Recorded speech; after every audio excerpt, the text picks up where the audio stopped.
League Jamaat-e ഇസ്ലാമിയെ എതിർക്കുന്നു എന്ന രൂപത്തിലാണ് തുടർച്ചയായി പ്രതികരണങ്ങൾ വന്നിരുന്നത്. പക്ഷേ അതിൽ തന്നെ ലീഗിൽ തന്നെ ഒരു വിഭാഗത്തിന് ജമാഅത്തെ ഇസ്ലാമിയുമായുള്ള സഖ്യം താല്പര്യമാണ് എന്നുള്ള വാർത്തകൾ കൂടി നേരത്തെ വന്നതാണ്. ഇപ്പോൾ ലീഗ് എടുക്കുന്ന നിലപാട് എന്താണ്? ഇപ്പോൾ UDF-ൽ നിന്ന്, ഇപ്പോൾ കോൺഗ്രസിൽ നിന്ന് തന്നെ കെ മുരളീധരനടക്കം പിന്തുണ സ്വീകരിച്ചതിനെക്കുറിച്ച് തുറന്നു പറയുന്നുണ്ട്.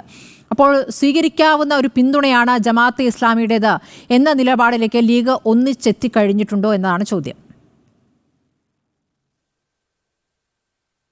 സ്മൃതി, ആദ്യമായി ഇപ്പോൾ കേരളത്തിൽ കഴിഞ്ഞ ഒരാഴ്ച കാലമായി പ്രൈം ടൈം ഡിബേറ്റുകളിലെ ചർച്ച ജമാഅത്തെ ഇസ്ലാമിയാണ്. പ്രിയപ്പെട്ട ജമാഅത്തെ ഇസ്ലാമിയുടെ പ്രതിനിധിയായി ശ്രീ മുഹമ്മദ് വേളം ചർച്ചയിലുണ്ട്. ഞാൻ മനസ്സിലാക്കുന്നത് കേരളത്തിൽ തന്നെ മെമ്പർഷിപ്പ് കണക്ക് പ്രകാരം 5000-ൽ താഴെ മെമ്പർഷിപ്പ് മാത്രമായിരിക്കും ജമാഅത്തെ ഇസ്ലാമിക്ക് ഉണ്ടാവുക എന്നാണ് അവരുടെ തന്നെ വാദം എന്നാണ് ഞാൻ മനസ്സിലാക്കുന്നത്. തെറ്റുണ്ടെങ്കിൽ അദ്ദേഹം തിരുത്തിക്കോട്ടെ. അങ്ങനത്തെ ഒരു സംഘടനയെക്കുറിച്ച് കേരളത്തിലെ പ്രൈം ഡിബേറ്റ് ചർച്ചകളിൽ പ്രധാനപ്പെട്ട ചർച്ചയായി മാറാൻ എന്ത് രാഷ്ട്രീയ സാഹചര്യമാണ് കേരളത്തിൽ ഉണ്ടായത്? കേരളത്തിൽ ഏതെങ്കിലും തരത്തിൽ അക്രമ സംഭവങ്ങൾ ഉണ്ടായോ? ജമാഅത്തെ ഇസ്ലാമി പങ്കെടുത്ത ഏതെങ്കിലും തരത്തിൽ വർഗീയമായ പരാമർശങ്ങളെക്കുറിച്ചുള്ള ലേഖനങ്ങൾ അവർ നടത്തിയോ? പ്രഭാഷണങ്ങൾ അവർ നടത്തിയോ? ഒന്നും ഉണ്ടായിട്ടില്ല. എന്താ ഉണ്ടായത്? നമ്മുടെ ദിവസം നടന്ന തെരഞ്ഞെടുപ്പ്, കുറച്ചു മുമ്പ് നടന്ന 3 തെരഞ്ഞെടുപ്പുകളിൽ ഉപതെരഞ്ഞെടുപ്പിൽ CPM പരാജയപ്പെട്ടു. പണ്ട് നമ്മൾ TV-യിലെ ഒരു പരിപാടിയിൽ കാണാറുണ്ട്, ഇങ്ങനെയാണെങ്കിൽ തോൽക്കേണ്ടിയിരുന്നില്ല എന്ന് പറയാറുണ്ട്.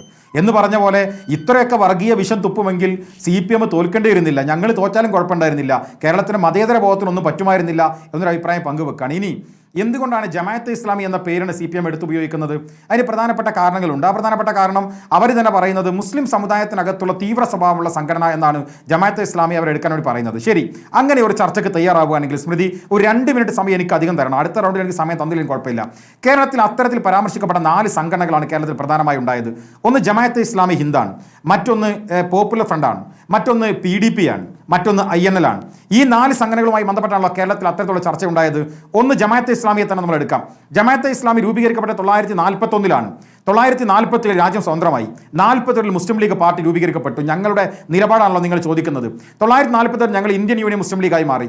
ഞാൻ ചോദിക്കട്ടെ, അന്ന് മുതൽ ഇന്ന് വരെയുള്ള ഇന്ത്യയുടെ പാർലമെന്റിൽ പങ്കാളിത്തമുള്ള പാർട്ടിയുടെ പ്രതിനിധിയാണ് ഞാൻ. കേരളം രൂപീകരിക്കപ്പെട്ട അന്ന് മുതൽ ഇന്ന് വരെ കേരളത്തിലെ നിയമസഭയിൽ പങ്കാളിത്തമുള്ള പാർട്ടിയുടെ പ്രതിനിധിയാണ് ഞങ്ങൾ. അന്ന് മുതൽ ഞങ്ങൾ രാഷ്ട്രീയ നിലപാട് പ്രഖ്യാപിക്കുന്നുണ്ട്. 1975-ലാണല്ലോ ജമാഅത്തെ ഇസ്ലാമി തിരഞ്ഞെടുപ്പ് പ്രക്രിയയിലേക്ക് വോട്ട് ചെയ്യാം എന്ന സമീപനത്തിലേക്ക് എത്തിയത്. അതിനു മുമ്പ് ജമാഅത്തെ ഇസ്ലാമിയോട് ആശയപരമായ പോരാട്ടം ഞങ്ങൾ നയിക്കുന്നുണ്ട്. അപ്പോൾ തിരഞ്ഞെടുപ്പിലെ ജമാഅത്തെ ഇസ്ലാമി വോട്ട് ആർക്ക് ചെയ്യുന്നതെന്ന് ഞങ്ങൾക്ക് പ്രശ്നമായിരുന്നില്ല. 48 മുതൽ 975 വരെയുള്ള കാലഘട്ടങ്ങളിൽ ജമാഅത്തെ ഇസ്ലാമിയുമായി ആശയപരമായ പോരാട്ടം ഞങ്ങൾ നടത്തിയിട്ടുണ്ട്. നേരത്തെ നിങ്ങൾ പറഞ്ഞതുപോലെ, അല്ലെങ്കിൽ ഇന്ന് നിങ്ങളുടെ റിപ്പോർട്ടർ രഞ്ജിത്തിന് കൊടുത്ത അഭിമുഖത്തിൽ മൗദൂദി ആശയമല്ല ഞങ്ങൾക്കുള്ളത് എന്ന് അവർ പറയുന്ന പോലെ അതിലെ ക്ലാരിറ്റി അവരാണ് വരുത്തണം. ഞാൻ അതിലേക്ക് കടക്കുന്നില്ല. പക്ഷേ ഞങ്ങൾ പറയുന്നത് 975-ൽ രാഷ്ട്രീയമായ വോട്ടെടുപ്പിലേക്ക് ഞങ്ങൾ വോട്ട് ചെയ്യാം എന്ന് പറയുന്നതിന് മുൻപ് ഞങ്ങൾ ആശയപരമായി ഇവിടെ ഏറ്റുമുട്ടി. 2005 വരെയുള്ള കാലഘട്ടം ഏതാണ്?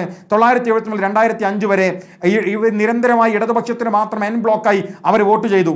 2005-ൽ ഞങ്ങളും അവർ തമ്മിൽ ആശയ സംഘർഷം ഏറ്റവും കൂടുതലായി വന്നു. നിങ്ങൾ നേരത്തെ പറഞ്ഞല്ലോ 996-ലെ ദേശാഭിമാനി ദിനപത്രം അതിൽ എഴുതിയ ലേഖനം ഞാൻ ആവർത്തിക്കുന്നില്ല, നമ്മളെല്ലാവരും ചർച്ച ചെയ്താണ്. ജമാഅത്തെ ഇസ്ലാമി തിരഞ്ഞെടുപ്പിൽ ഞങ്ങൾക്ക് വോട്ട് ചെയ്തതിന് നന്ദി അർപ്പിച്ചുകൊണ്ട് ദേശാഭിമാനി 96 ലേഖനം എഴുതി. അന്ന് സോഷ്യൽ മീഡിയ ഇല്ല, TV ചർച്ചകളില്ല, വാട്സപ്പോ ഫേസ്ബുക്കോ ഇല്ല. അന്ന് പറയാറുള്ളത് അവരുടെ പത്രങ്ങളിലൂടെയാണ്. ജമാഅത്തെ ഇസ്ലാമി പ്രബോധനത്തിലൂടെ CPM-ന് പിന്തുണ പ്രഖ്യാപിച്ചു. ദേശാഭിമാനിലൂടെ പിന്തുണയ്ക്ക് നന്ദിയും പറഞ്ഞു. ഞാൻ ചോദിക്കട്ടെ, ഞങ്ങളുടെ ദിനപത്രം ചന്ദ്രിക ദിനപത്രം 2004-ൽ 31 ലേഖനങ്ങൾ, സ്മൃതി 1ഉം 2ഉം 10ഉം 20ഉം അല്ല, 31 ലേഖനങ്ങൾ തുടർച്ചയായി ഞങ്ങളുടെ സംസ്ഥാന മുസ്ലിം ലീഗിന്റെ സെക്രട്ടറി അന്ന് തുടർച്ചയായി 31 ലേഖനം എഴുതി ജമാഅത്തെ ഇസ്ലാമിയെ വിമർശിച്ചുകൊണ്ട്. ഞങ്ങൾ അന്ന് എടുത്ത നിലപാട് ജമാഅത്തെ ഇസ്ലാമി ആശയപരമായി മൗദൂദിയുടെ ആശയത്തിൽ നിന്ന് മാറണം എന്ന് ഞങ്ങൾ ആഗ്രഹിച്ചത്. അത് 948-ൽ അവർ തിരഞ്ഞെടുപ്പിൽ പ്രക്രിയയിൽ ഇടപെടാത്ത 75 വരെയുള്ള കാലഘട്ടങ്ങളിലും 75 മുതൽ 2005 വരെയുള്ള കാലഘട്ടം ഞങ്ങൾ പറഞ്ഞു. എന്നാൽ 2006-ൽ എൻ ബ്ലോക്കായി VS അച്യുതാനന്ദൻ ഗവൺമെന്റിന് ജമാഅത്തെ ഇസ്ലാമി പിന്തുണ പ്രഖ്യാപിച്ചു. 2007-ൽ അന്നത്തെ അവരുടെ അമീറായിട്ടുള്ള T ആരിഫ് അലി കണ്ണൂരിലെ പ്രസ് ക്ലബിൽ പത്രസമ്മേളനം നടത്തിയിട്ട് ഇന്ന് നിങ്ങളുടെ റിപ്പോർട്ടർ രഞ്ജിത്തിന് ഇന്നത്തെ അമീർ കൊടുത്ത അതേ മറുപടി 2007-ൽ അദ്ദേഹം പറഞ്ഞു. 2008-ൽ അവരുടെ പ്രബോധനം പത്രത്തിനകത്ത് അവർ ഇന്റർവ്യൂവിനകത്ത് പറഞ്ഞു, ഞങ്ങൾക്ക് ഈ ആശയമില്ല എന്ന് വെച്ചാൽ വോട്ട് ചെയ്യാത്ത കാലത്തും വോട്ട് ചെയ്ത കാലത്തും CPM-ന് അനുകൂലമായി വോട്ട് ചെയ്ത കാലത്തും ആശയപരമായ ഞങ്ങളുടെ വിയോജിപ്പ് ഞങ്ങൾ രേഖപ്പെടുത്തിയിട്ടുണ്ട്. ജമാഅത്തെ ഇസ്ലാമി ആരെങ്കിലും കൊന്നതിന്റെ പേരിൽ തീവ്രവാദ സംഘടനയാണ് എന്ന അഭിപ്രായത്തിന് നമ്മൾ രേഖയില്ല. അവർ ഏതെങ്കിലും കൈകാരികൾ വെട്ടിയതിന്റെ പേരിൽ, അങ്ങനെ മറ്റൊരു സമുദായത്തിന്റെ പേരിൽ ഏതെങ്കിലും തരത്തിൽ അതിക്രമം നടത്തിയതിന് നമ്മുടെ മുമ്പിൽ രേഖയില്ല. നമ്മൾ അവരോട് ആശയപരമായി വിയോജിപ്പ് കാണിച്ചത് ഞാൻ നേരത്തെ പറഞ്ഞിട്ടുള്ള മതരാഷ്ട്രവാദം എന്ന് പറയുന്ന മൗദൂദിയൻ ആശയത്തിൽ നിന്ന് അവർ പിന്മാറുക എന്നതാണ്.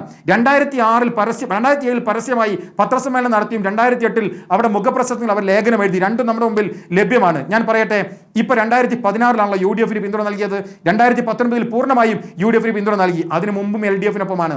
അന്നൊക്കെ വിശുദ്ധരാവുകയും ഇന്ന് വിശുദ്ധരാവാതിരിക്കുകയും ചെയ്യുന്നത് എങ്ങനെയാണ് എന്ന് പറയണം. ഞങ്ങളുടെ നിലപാടിൽ എന്തെങ്കിലും മാറ്റം വന്നു സ്മൃതി പറയുന്നുവെങ്കിൽ ഞാൻ ഈ പറഞ്ഞ ഈ ചരിത്രപരമായ തീയതികളിൽ അതിന് കൃത്യമായ മറുപടിയുണ്ട്. രണ്ടാമത്, കേരളത്തിലെ തീവ്ര സ്വഭാവമുള്ള മുസ്ലിം സംഘടന എന്ന് ആക്ഷേപിച്ചത് SDPI ആണല്ലോ, പോപ്പുലർ ഫ്രണ്ട്.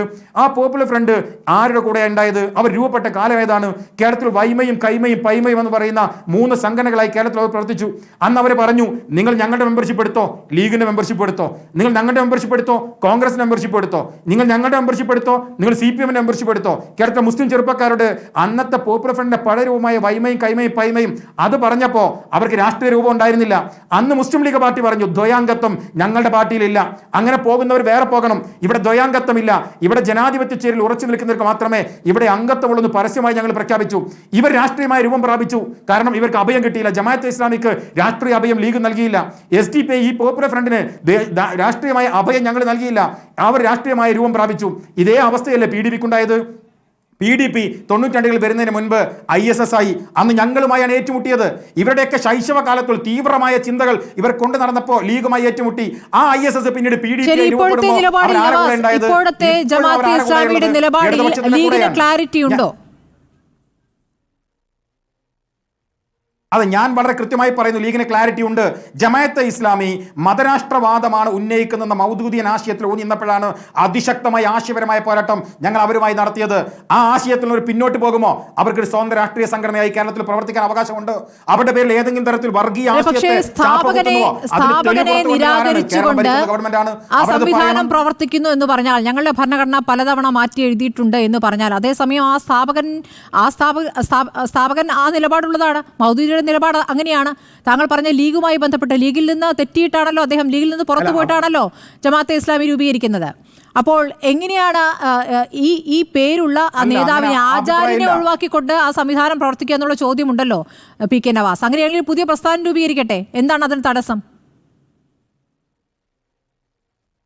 അതിന്റെ മറുപടി ഈ മുഹമ്മദ് വേളാണ് പറയേണ്ടത്. ഞാൻ പറയുന്നത് ലീഗിന്റെ നിലപാട് എന്താണ്? അതറിയാം, ലീഗിന് അക്കാര്യത്തിലുള്ള നിലപാട് എന്താണ്? ലീഗിന്റെ നിലപാട് ഞാൻ പറഞ്ഞു.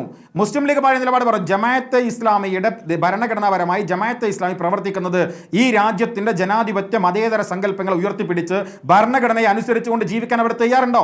അവർക്ക് പ്രവർത്തിക്കാനും ഈ രാജ്യത്ത് അവകാശമുണ്ട് എന്ന മുസ്ലിം ലീഗിന്റെ നിലപാട്. അവർ ഏതെങ്കിലും തരത്തിൽ അവർ ഞങ്ങളുടെ കൂടെയാകുമ്പോൾ വർഗീയവാദികളും തൊട്ടപ്പുറത്തുള്ള കൂടെയാകുമ്പോൾ അവർ മതേതരവാദികൾ എന്ന് പറയുന്ന ഇരട്ടത്താപ്പ് സ്വീകരിക്കാൻ പാടില്ല. ഞങ്ങൾ അന്നും ഇന്നും ഞാൻ പറഞ്ഞല്ലോ, 2005 വരെ ഞങ്ങൾ നിരന്തരമായി പൊരുതുമ്പോൾ മതരാഷ്ട്രവാദം അവർ പറഞ്ഞിരുന്നു. അവർ മൗദൂദിയൻ ആശയത്തിലാണെന്ന് ഞങ്ങൾ അവരെ വാദം ഉന്നയിച്ചിരുന്നു. എന്നാൽ T ആരിഫ് അലി, അവരുടെ അമീർ തന്നെ കണ്ണൂർ പത്രസമ്മേളനം നടത്തി ഞങ്ങൾക്ക് മതരാഷ്ട്രവാദമില്ല എന്നവർ തുറന്നു പറയുമ്പോൾ, ഇന്നത് ആവർത്തിച്ച് പറയുമ്പോൾ ഞങ്ങൾ അതിനെ സ്വാഗതം ചെയ്യുന്നു. ഞങ്ങൾ കഴിഞ്ഞ നാളിതുവരെയുള്ള ആശയപരമായ പോരാട്ടം നടത്തിയതിനാണ്. പക്ഷേ അതിന്റെ പേരിൽ ജമാഅത്തെ ഇസ്ലാമിയെ വേട്ടയാടാൻ അവരേതെങ്കിലും തരത്തിൽ തീവ്രവാദ പ്രവർത്തനത്തിൽ പങ്കാളികളായതായി കേരളത്തിന്റെ ചരിത്രത്തിൽ ഇന്നുവരെ റിപ്പോർട്ടുള്ളതായി എനിക്കറിയില്ല. സ്മൃതിക്കറിയെങ്കിൽ പറയണം. കേരളത്തിൽ ഏതെങ്കിലും ഒരു FIR അതിന്റെ പേരിൽ എഴുതപ്പെട്ടതായി ഞാൻ കണ്ടിട്ടില്ല.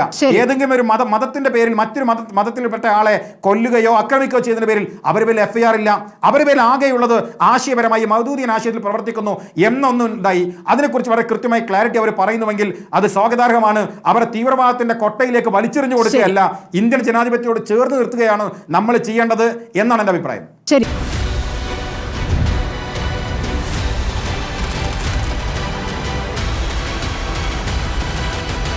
ഡിബേറ്റ് വിത്ത് സ്മൃതി പരുത്തിക്കാട്.